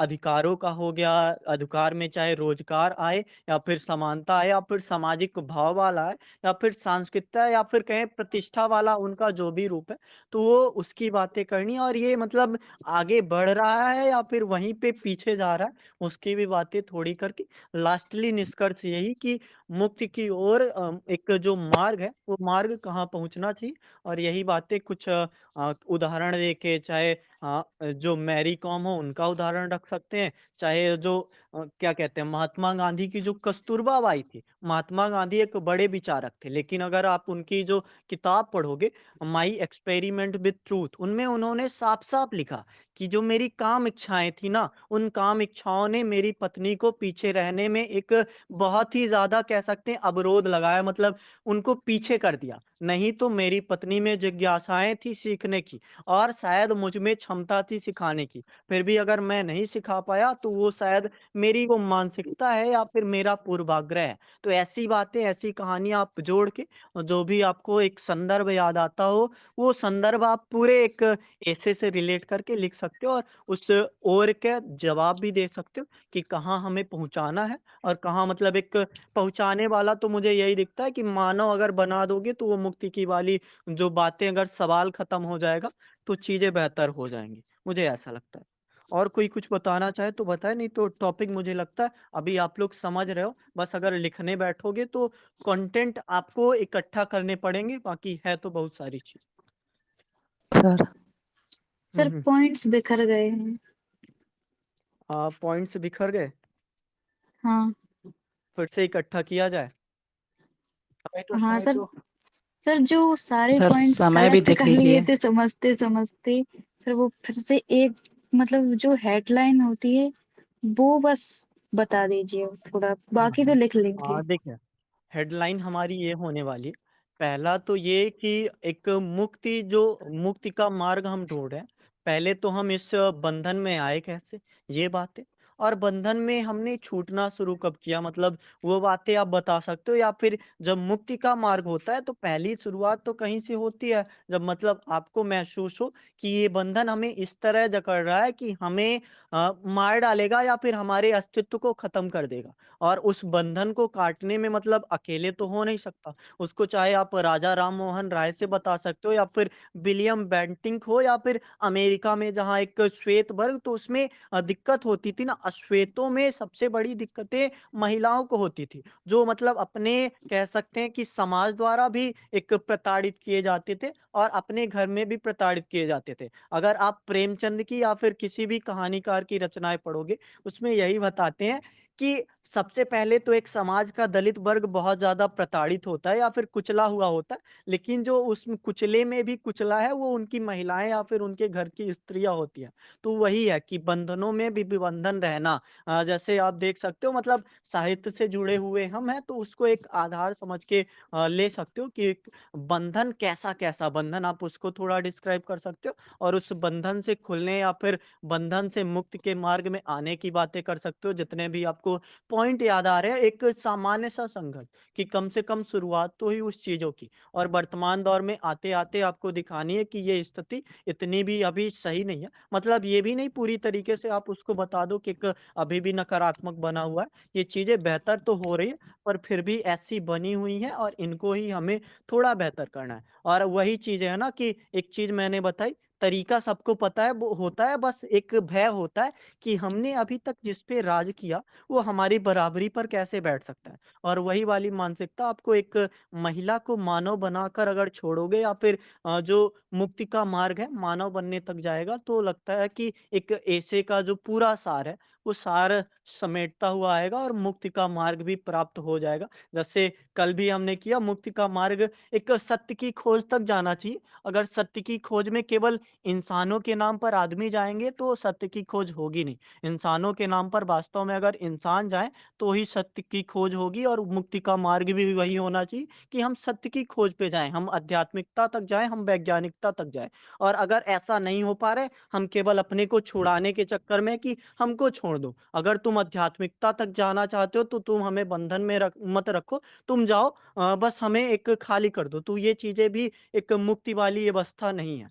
तो इस चीज़ों को आप बता जैसे होता है ना, आप एक एग्ज़ाम्पल समझो, एक अगर पिंजड़े में चिड़िया बंद है और उस पिंजड़े को खोल दिया जाए ना, तो वो चिड़िया भी एक कह सकते हैं भौचक्का रहती है कि खोला क्यों गया है, अब करना क्या है? तो वो करने वाला भाव ही है कि उनको अब आपने खोल तो दिया पिंजड़े से, लेकिन ये भी तो बताओ करना क्या है, और करने में मदद करो। जैसे आप देखो, उस पंछी को ऊपर उड़ाया जाता है, जब ऊपर उड़ाया जाएगा तो उसके पंख जब नीचे गिरेंगे ना, एक गुरुत्वाकर्षण जो बल लगता है, तो नीचे गिरने में उसको पता रहता है कि अब मुझे पंख फैलाने हैं, और पंख जब फैलाता है उसको अपने पूरे एक सामर्थ्य, जैसे वो बंधा था उसको पता चल जाता है कि हमें अब उड़ना कैसे, और वही उड़ना सिखाना है, तभी जाके मुक्ति का मार्ग पूरी तरीके से कह सकते हैं कि अब ये सवाल है ही नहीं, और हमें यही करना है कि ये सवाल खत्म करना है।